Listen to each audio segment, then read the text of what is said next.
এর ঠিক এই যে মাঝখানে এটা হলো ফ্লো ফোকাস, আর সাইডে থেকে সার্কুলি, দেখতে পাচ্ছ?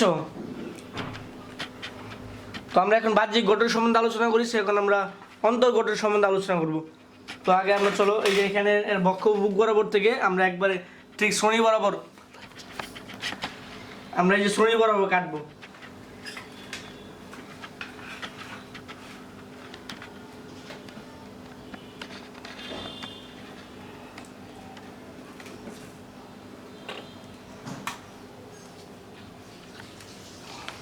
আগে আমরা এগুলো কাটা নিয়ে দেখো।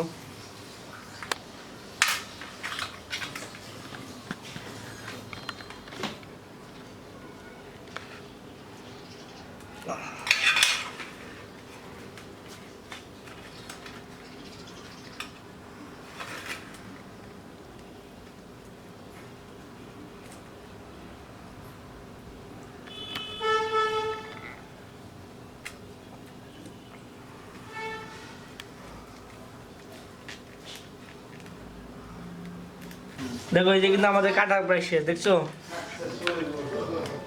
দেখো এখানে এই দেখো এই যে এগুলো কিন্তু বিভিন্ন অংশ পাকস্থলী। তো এই দেখো ভিতরে কিন্তু আমরা দেখতে পাচ্ছ তোমরা? এই যে এটাকে এটাকে বলে পটকাতলি, এই যে এটাকে বলে সুইম ব্লাডার। ভালো করে দেখো এই যে এই যে দেখো দেখতে পাচ্ছ তোমরা? এই যে দেখো এটা কি বলে জানো? এটাকে বায়ু পটকা বলা হয়। এটা কিন্তু শ্বসনে সবচেয়ে গুরুত্বপূর্ণ ভূমিকা পালন করে। আমি কিন্তু চেষ্টা করছি এটা বের করার জন্য, তোমাদের দেখানোর জন্য আমি চেষ্টা করছি। এই যে দেখো এটা কিন্তু অন্ননালীর সাথে কানেক্টেড। ভালো করে দেখো, এই যে দেখতে পাচ্ছ তোমরা? এই যে এই অন্ননালীর সাথে কিন্তু এটা কানেক্টেড। এই যে এই পটকাগুলো দেখতে পাচ্ছ, এটা কিন্তু পটকার একটা প্রাচীর। এর ভিতরে কিন্তু অক্সিজেন থাকে, নাইট্রোজেন থাকে, এগুলো কিন্তু শ্বসনে গুরুত্বপূর্ণ ভূমিকা পালন করে। সাধারণত রুই মাছ সবসময় তো একই জায়গায় থাকে না, বিভিন্ন জায়গায় অবস্থান করে। তো রুই মাছ যখন বিভিন্ন জায়গায় অবস্থান করে, তো যে জায়গায় অবস্থান করুক তার দৈহিক ভারসাম্য বজায় রাখার জন্য সেই বায়ু পটকার ব্যবহার করে। এই দেখো এটাকে বলে নিউমেটিক নালী, দেখতে পাচ্ছ? এই যে নিউমেটিক নালী। আর এগুলো কিন্তু রুই মাছের বিভিন্ন, এই যে এটা পায়োটিস ধ্রুব, এই যে রুই মাছের বিভিন্ন অংশ, এই যে চর্বি, লিপিড জাতীয় পদার্থ, এই যে লিপিড দেখতে পাচ্ছ তোমরা? যে লিপিড। তারপরে এই যে দেখো এটা পটকা, হ্যাঁ। আর এই পাশে দেখো এই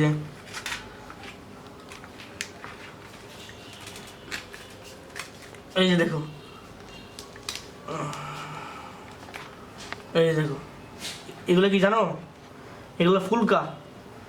রুই মাছের শ্বসনে সবচেয়ে গুরুত্বপূর্ণ ভূমিকা পালন করে এই যে ফুলকাগুলো। এই যে এই পাশেও ফুলকা আছে, এই পাশেও ফুলকা আছে।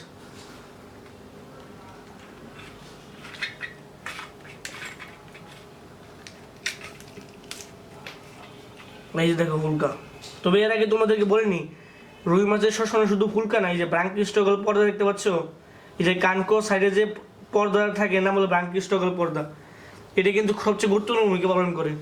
এই যে ভিতরে ফুলকা আছে, এই যে এইগুলা কিন্তু সাধারণত রুই মাছ যখন অক্সিজেন গ্রহণ করে, অর্থাৎ যখন সে পানির সাথে অক্সিজেন গ্রহণ করে, তখন কিন্তু সে পানিটা যখন ভিতরে ঢুকে, এই যে কপাটিকা আছে, তখন সে কপাটিকা বন্ধ করে দেয়, যার কারণে এই পানি ঢুকার পরে বের হতে পারে না। তখন যখন বের হওয়ার সময় হয়, তখন এই যে ফুলকা আছে, এই জায়গায় যখন পানিটা আসে পৌঁছায়, তখন কিন্তু ফুলকার সাহায্যে সে বাইছা ময়লাগুলোকে বাইরে ফেলাই দেয়, আর অক্সিজেনটা আস্তে আস্তে রেখে দেয়।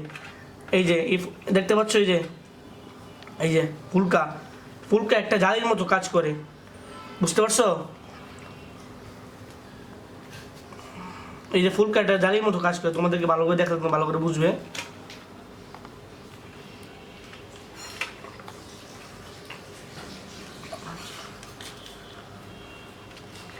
এই যে দেখো তোমরা, এই যে দেখো, এই যে এই দেখো এই যে এটা কি জানো, এটা হলো ফুলকা আর্চ। এই যে ফুলকা আর্চ, এই দেখছো এই যে সুন্দর সাদা ঠিক বরাবর কভার করেছে, এটা হলো ফুলকা আর্চ। আর যে ভিডিও দেখতে পাচ্ছ এটা হলো ফুলকা রেকার। আর এখানে যে দেখতে পাচ্ছ এই যে ফুলকাগুলা দেখতে পাচ্ছ তোমরা, এই ফুলকাগুলা এখানে কিন্তু 4 জোড়া ফুলকা আছে। ভালো করে দেখো এই যে প্রথমে 1 জোড়া, এই যে 1 জোড়া, তারপর এই যে আরেক জোড়া, এই যে 2 জোড়া, এই যে তারপর এই যে 3 জোড়া, এই যে 3 জোড়া দেখতে পাচ্ছ, 3 জোড়া। এই যে এই পাশে কিন্তু 4 জোড়া ফুলকা আছে। 4 জোড়া ফুলকা বলতে আমরা এই যে এখানে 2টা ফুলকা মিলে আমরা একটা ধরবো, ঠিক আছে? তো এই পাশে 4টা আছে আর এই পাশে 4টা, মানে কি 4 জোড়া ফুলকা। বুঝতে পারছো তো? 2 পাশে কিন্তু সমান ফুলকা থাকে। এখন তোমাদেরকে আমি একটা গুরুত্বপূর্ণ জিনিস দেখাবো, সেটা হলো হৃৎপিণ্ড। তো আমি চেষ্টা করছি হৃৎপিণ্ড খুঁজে বের করার জন্য।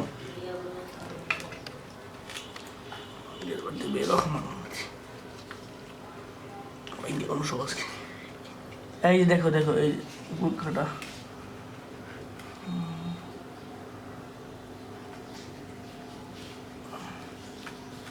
আমি কিন্তু প্রায় এখানে এই যে দেখো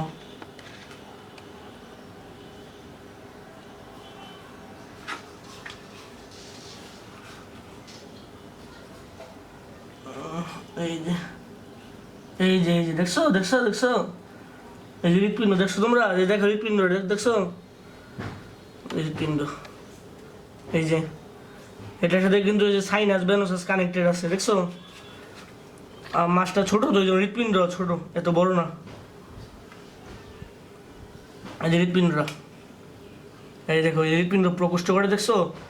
রুই মাছের হৃৎপিণ্ড প্রকোষ্ঠ হল 2টা, একটা অ্যাট্রিয়াম, একটা ভেন্ট্রিকল। উপরের অংশটা কি জানো? ভালভাস আর্টারিওলস, আর নিচেরটা হল ভেন্ট্রিকল। আর এই যে পার সাইডে আছে আর্টারিওল, আর নিচে সাইনাস ভেনোসাস।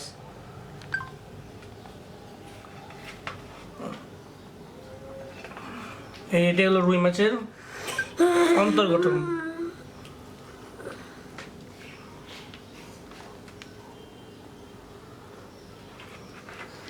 তো এখানে তোমাদের আজকে আমি সম্বন্ধে আলোচনা করেছি। এই যে তোমাদের কিন্তু হৃৎপিণ্ড আমি দেখিয়েছি অলরেডি, এই যে হৃৎপিণ্ড দেখতে পাচ্ছ, যে হৃৎপিণ্ড এর মাধ্যমে তার শ্বসন সম্পন্ন করে। এই যে দেখতে পাচ্ছ এই যে হৃৎপিণ্ড, এই যে হৃৎপিণ্ড, এই যে তারপরে যে কানক, যার মাধ্যমে সে শ্বসনে গুরুত্বপূর্ণ ভূমিকা পালন করে। তারপরে যে পটকাথলি, যার মাধ্যমে সে তার দৈহিক ভারসাম্য বজায় রাখতে সাহায্য করে। তারপরে যে আইস, তার প্রধান প্রতিরক্ষাকারী অংশ হলো তার আইস। আর এই যে এগুলোকে ডার্মাল পকেট বলা হয়, আমি তোমাদের দেখালাম যে। আর এর মধ্যে কিন্তু অ্যানুলি আছে, অ্যানুলি, এই আইসের মধ্যে কিন্তু অ্যানুলি আছে, অ্যানুলি যেগুলো বার্ষিক বৃদ্ধি রেখা বলা হয়। যদি একটা অ্যানুলি থাকে তাহলে তোমাদের এখান থেকে দেখতে পাচ্ছ না, তোমরা যদি বাসায় কোনো সময় ডিসেকশন করো তখন জুম করে দেখবে যে সেখানে হয়তো 2টা 3টে অ্যানুলি রেখা আছে। একটা অ্যানুলি রেখা থাকলে বুঝবে তোমরা 1 বছর, এটা 1 বছর হয়েছে মাস্টার বয়স। আর 2টা অ্যানুলি রেখা থাকলে বুঝবে 2 বছর হয়েছে। তো অ্যানুলি রেখা কিন্তু বার্ষিক বৃদ্ধি রেখা বলা হয়। এটা কিন্তু বারবার বিভিন্ন পরীক্ষায় এসেছে এই প্রশ্নটা। আর আরেকটা প্রশ্ন, মাছের প্রধান প্রতিরক্ষাকারী অঙ্গ কোনটা? এই যে এটা হলো আইস, এই আইসই উত্তর। তারপর যদি তোমাদেরকে বলে যে মাছের অজুর পাখনা কয়টা আছে? অজুর মানে কি? মানে জোড়া না, দেখো অজুর পাখনা কিন্তু ওই যে একটা। তারপর ওই যে এই পাশে কিন্তু ওই যে পায়ু পাখনা 2টা, বুঝতে পারছো? আর এই পাশে একটা ছিল, এই যে।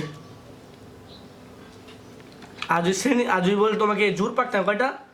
জোর পাখনা হলো 2টা, একটা হলো যে বক্ষ পাখনা, আরটা হলো যে শ্রোণী পাখনা। আর তো আজকে এই পর্যন্ত, ইনশাল্লাহ তোমাদের সাথে আরেকটি নতুন একটি ক্লাসে দেখা হবে। আসসালামু আলাইকুম।